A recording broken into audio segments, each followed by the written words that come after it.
Welcome to Career and Leadership Real Talk, the no-nonsense guide for ambitious managers who want to have more impact and progress their career. I'm Pamela Langan, a job search coach and expert CV writer specialising in helping frustrated professionals land the jobs and pay rises they know they deserve. And I'm Jackie Jagger, a leadership and mindset coach specialising in helping newly promoted and new to role leaders to avoid the dickhead trap and lead with confidence. Between us, we've helped hundreds of leaders and managers to find new roles, take ownership of their careers, and handle the challenges that job searches and leadership responsibility inevitably bring. And now we're joining forces to share with you what we know has worked for our clients. Hello and welcome to this week's episode. Today we are talking about dealing with workplace conflict. And we are going to share some of our own experiences, some of our client experiences, and we're going to give you some great tips on how you can deal with workplace conflict and have a great outcome. So let's get started then. So I think the first thing we need to do is think about what workplace conflict actually is. So do you want to define it for us, Jackie? Yeah, so I feel like conflict kind of gets a bad rap because it's something that often people are kind of uncomfortable about or not sure how to handle. But to me, conflict is just where there is a disagreement of some sort. And that's not always a bad thing, because where there is a disagreement, then there are differing views, and that brings some positive impacts at different times as well. So it can bring collaboration, it can bring range of ideas, it can bring innovation, loads of other buzzwords that I probably haven't thought of. But the kind of fundamental basis is that conflict arises or conflict occurs where there is a disagreement for some reason over something. And I think what people really fear is the emotional fallout of negative conflict. It's not necessarily conflict, because most people don't find it uncomfortable to have a different view than somebody else. What's uncomfortable is the emotional fallout of when those disagreements potentially escalate or are allowed to kind of go under the surface, unresolved, that kind of thing. So I think kind of stripping it back to that kind of real simplicity of it's just a difference of opinion can actually straight away start to kind of make conflict feel a bit less big and scary. Yeah, and that's such a great way to kind of position it, because it is just it's a conversation, it's an opportunity to really look at what's going on and to really kind of peel back the layers, isn't it? To find out, what do we need to do differently, what do we need to do better, and create that healthy and productive work environment. So what, in terms of dealing with conflict, I know you've got a really good process for dealing with that, or framework actually. So I'll just do that again. So in terms of actually dealing with conflict, I know you've got a really good framework that you use. So do you want to share that with us, and then we can look at the different tips and different things that we would do? Absolutely, of course, yeah. So yeah, when I'm kind of running leadership development and we're exploring conflict, one of the frameworks that I often share is a 4 types of conflict model. So the people are kind of sometimes familiar with the distinction between task and relationship conflict, but I look at 4 different, of which task and relationship are 2. So essentially, it's breaking down and understanding where is the source of the disagreement, where is the source of the conflict. So there are 4 kind of broad sources that can lead to conflict. So one is task, and that comes about when it's a question of what is the real goal or what's the real priority here. And this can be quite common when, for example, if you're leading one team and somebody else is leading another, there are often things that overlap. There's things that need cross-functional resource. And what's the priority for one person on one team may not necessarily be the same as the priority for somebody on a different team. So that's where task is kind of what task actually needs to be done. What is the thing that needs to be achieved here? The second one is process conflict. And this is where there's agreement. So this can happen a lot within teams, because this is where there's agreement on what the goal or what the priority is, what needs to be done. But then there's different views about what's the best way to go about this. So different people's perspectives, ideas, experiences, different, sometimes there's data that you can refer to, sometimes there isn't, sometimes it's just different opinions. But it's kind of that question, that fundamental question with this one is, what's the best way to go about it? Then you've got status conflict. And this, I use the question of who's calling the shots. It's kind of right, whose decision is this to make? And again, this is not unusual either when kind of you might be butting heads with somebody from a different team, where it might be that you feel like this should be my decision, they feel it should be theirs. But also it can happen if there's not enough clarity within a team. So if you're leading a team, for example, you've delegated something as decision-making capacity to a member of your team, but other people aren't aware of that, then everybody might feel they've got equal input and that it's you calling the shots when you don't want it to be escalated to you. You want it to be dealt with by somebody else. So process conflict is that question of what's the best way. Status is about who's actually making the decision, who's calling the shots here. And then relationship conflict is just your common garden personality clash. And this often arises where emotion gets attached to another type of conflict, where there is a disagreement that maybe escalates, where it then can start to feel personal. That's when the relationship can suffer, when emotion can get attached to one of the other three types. And that's when often relationship conflict happened. It can happen without another type. It can just be your personality clash, but it often stems from other areas, lack of clarity or lack of agreement in other things. So yeah, that's the kind of 4 types of conflict framework that I really like, because I feel like it helps people to kind of become a detective, really understand what's the source of this, why is it happening, where's it coming from, and also be able to anticipate it and think, how could conflict arise, where might it come up, and be able to kind of head it off at the pass. Yeah, I think that it's a really good way of looking at it, because I suppose in the corporate world there isn't a great deal of training that you get. I mean, I know I didn't when I was a manager on conflict and dealing with conflict. It's just, as a manager, you're expected to know how to deal with conflict. So conflict With comes everything, up. everything, leadership and management, you're just expected to know. Yeah, and that's the thing, isn't it? Because it's like you don't actually know until you go through those experiences. And if you don't get the right guidance or you haven't got the right mentors, then sometimes you don't ever really feel like you get it right, or you can start lacking confidence in certain areas because you don't know if it's right. So you kind of use your own judgment, but sometimes it just doesn't feel like the right way to deal with things. And I think using that 4-step framework is perfect, because you can go, right, okay, here's some conflict. How are we going to analyze this now? Like, where is it coming from? Which section does it fit under?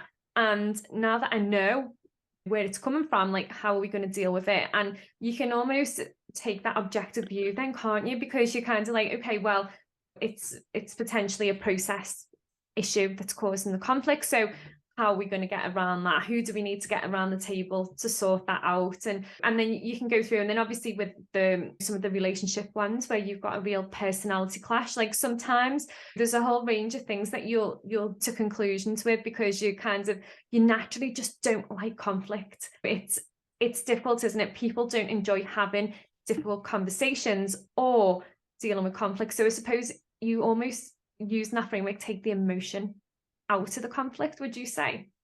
Yeah, which is really a lot of what emotional intelligence is about. And we've spoken about that on a previous episode.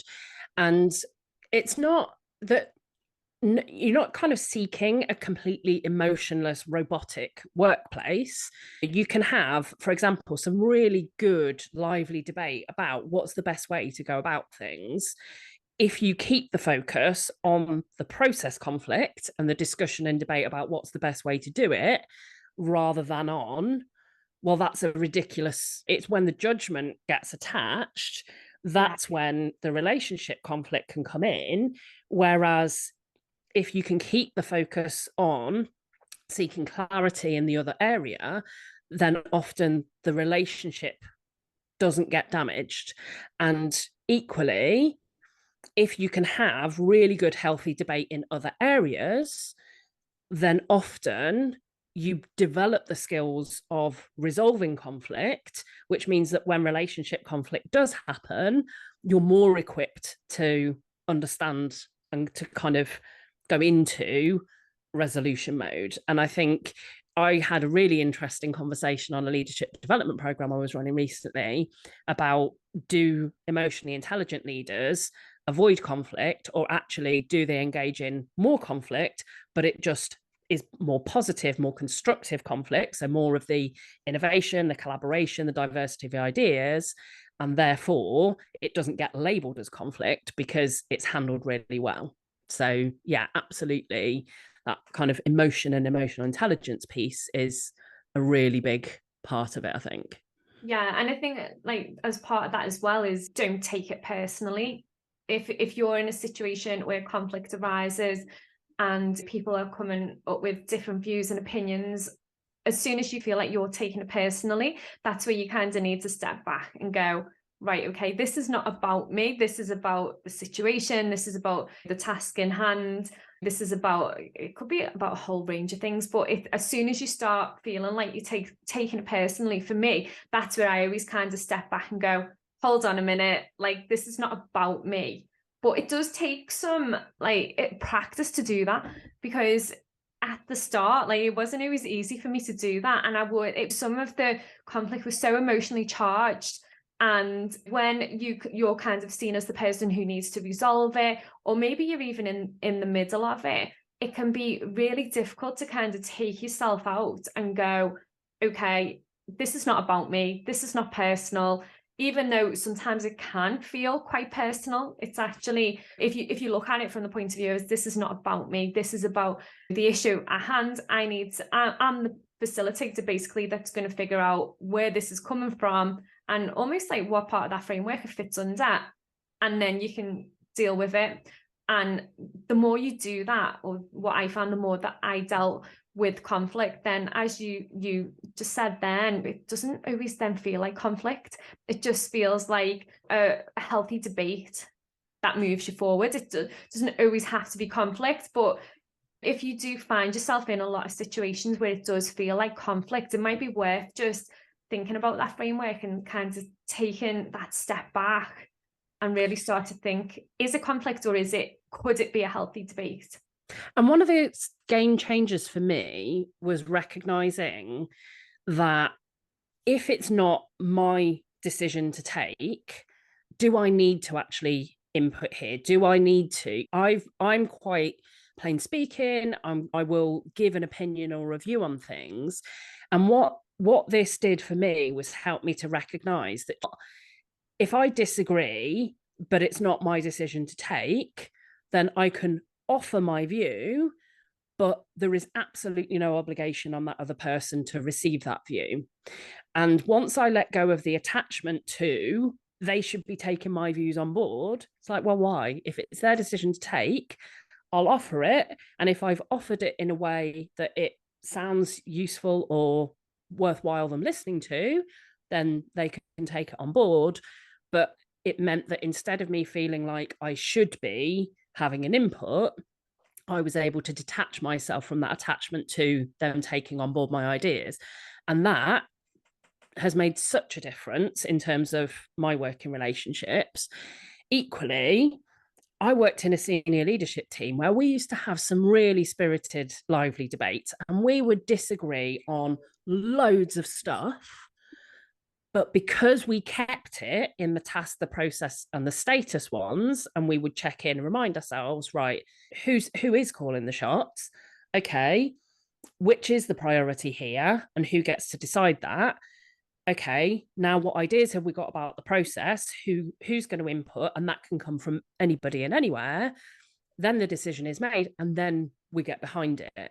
So we had a really productive set of discussions and debates, and people went out of there aligned with the final conclusion, not necessarily agreeing with it, not necessarily like feeling like it was their idea, but understanding why that decision had been taken and whose decision it was to take.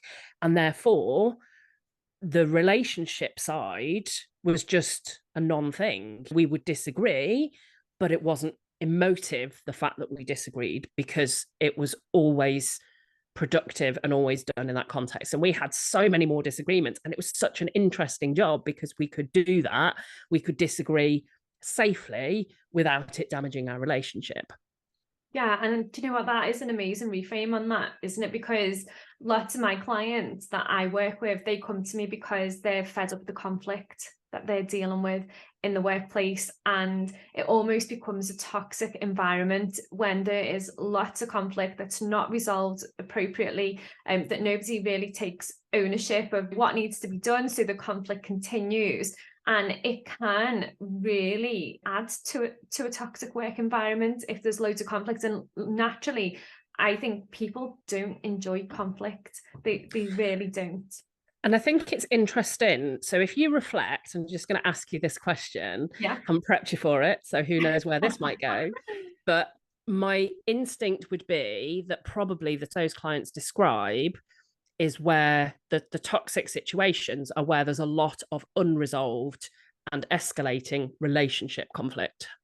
Yes, that is absolutely true. And that is one of the things that it's almost like the first thing that we start looking at, because if you're in that situation and there is all of that relationship conflict and you can't handle that and you're finding it really difficult to deal with at that time, you will take that baggage to your next role. And most people in that situation will find themselves in another similar situation.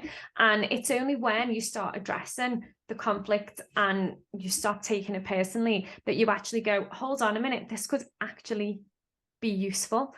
And when you remove that attachment, it's so free. And I think, I mean, the difference when people like embark on that job search coming from that toxic place, and then by the time they're actually secure in the new role, they've actually built some bridges and started to resolve some of that conflict in the workplace. It's like, wow. And I honestly believe that when you're moving jobs, you should always leave on a high. And sometimes that is exactly what people need to do when it's toxic. Like, look into what is making it toxic. A lot of the time it is conflict. So how can you start to deal, or how can you start to learn how to deal with that conflict before you move on? Because at that point, it's almost like you've got nothing to lose, isn't it? You're leaving, you're going to be moving on. So why not start testing a few things out and seeing if you can get a handle on that conflict and almost kind of remove those personal attachments and things like that. Yeah, completely. And I think one of the things, one really simple approach that can help is to be the person that starts to shift it from relationship conflict back to one of the other types of conflict. And that can be as simple as asking some really good questions. So if people are butting heads over something and that feels political, or it feels like, oh, this is a horrible scenario to be in, sometimes, I'm not suggesting, but at any point that this is the be all and end all and the only solution and like magic wand, silver bullet and all that. But if you trace back and ask some of those questions about, okay, what's the goal here? What is the priority? Can we, instead of focusing on what we disagree on, can we try and find where we agree? What is it that we're trying to achieve? Because that de-escalates conflict from the focus being on that kind of relationship discomfort to a more productive, creating a shared understanding of the things that you do agree on. So do we agree on the task? Do we know what the priority is here? Do we know what we're actually trying to achieve? Do we know whose decision this is to take, or who all of the stakeholders are? If we're having a meeting and there's conflict happening in the meeting, have we got the right people in the room to be able to make the decision that we need to make? And then, okay, so, right, what are the different options that we could consider? Let's bring those to the fore. And then if I'm not the decision maker, like I did, stepping back from the attachment to offer it, but if it's not accepted, it's not accepted. So often when you start to focus on where else has it come from and where can we find some agreement on those things, then it naturally will start to take some of, like I say, not a magic wand, but we'll start to create some of that reminder that you don't disagree on everything, the stuff that you agree on as well. Yeah, and I suppose as well, sometimes it's really hard to pinpoint what you do agree on, but you can always figure out what you disagree on first. And then I think sometimes that can be easier then to figure out, well, okay, we're disagreeing on all of these things, but actually we're agreeing on all of these things. And hopefully what you're agreeing on is a lot more than what you're disagreeing on. And I feel like often people are disagreeing on detail, but they agree on bigger picture. Yeah. So the people will have, for example, a different view on the best approach to take, but it will both be with the aim of doing the right thing for the business or for the team. Yeah. So I think often when you kind of zoom out from the detail, that's when you'll find the things that you agree on. People then are just have got different views as to how best to go about that. Yeah, and I think that is a really good point as well, because zooming out from the detail is absolutely key, isn't it? Because when you're kind of in the middle of it, it can feel really tough. So it is about just taking that time, even if you just kind of go and sit in a dark room on your own and you figure it out. It's like you just need to give yourself that space to think about it and just to kind of go through all of the different aspects so that you can then figure out, or you can start to figure out. You're always going to have the answers straight away, but you can start to figure it out and start to move forward. And one like really simple tip that I have as well in exactly that vein. So when you're saying about going and sitting in a darkened room, that is brilliant advice. And it's something that I think people, if you're uncomfortable with conflict, kind of almost once you're out of that environment, you kind of don't want to think about it anymore.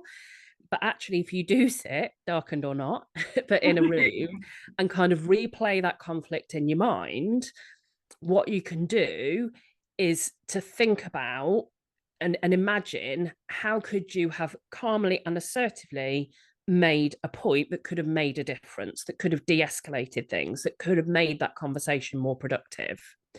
And when you reflect on that and you imagine an approach that you could have taken that could have got you a better result, what you do is you create those pathways in your brain the same as if you've actually been through that situation again and dealt with it more successfully. And the power of visualization and the way that the brain works is enormous, me with my neuroscience. But that is an incredibly simple, but can be an incredibly powerful way to get better at handling conflict, is simply to replay ones that you've been party to and imagine how it could have gone differently. And then you make it effectively, what you're doing is training your brain as to how you want it to respond the next time. Yeah, I think that is a really good idea and something to really consider, because it's almost like when I'm teaching people to prep for interviews, it's about going over those old stories so that when that situation arises or when that question comes up, your brain will automatically, or your subconscious mind will automatically go to the nearest answer it can find that is relevant. So if you kind of go through those experiences and you relive those experiences, and as you say, think of how you could have de-escalated it, then next time you're in that situation, your brain will automatically go to that new memory, won't it? And it's exactly the same as interview prep. So this is why I am a huge advocate for kind of going over, like constantly reflecting on what you've done, the situations you've been in, the people that you've worked with, even the ones that you've really loved and the ones that you've not really liked at all, and thinking about like, why was that? Why did that happen? Because you can always pinpoint the ways to de-escalate things in the past. Maybe you said something that triggered something else. Maybe when you reflect on that, you can understand that. Or maybe somebody said something that triggered you. Is that an action point for you to think about, how can I get support with that in case that comes up again? Yeah, absolutely. Noticing language again is really powerful. So noticing either language that you use that might have triggered other people, or language that other people might have used that might have triggered a reaction in you, is really useful, because one of the skills of emotional intelligence is being able to create that pause where you respond rather than react. So you experience the emotion, but rather than go based on that emotion, you act based on what's important and what the situation needs. And that's exactly what that reflection will do for you when you reflect on those emotions you experienced and how that tied to the language.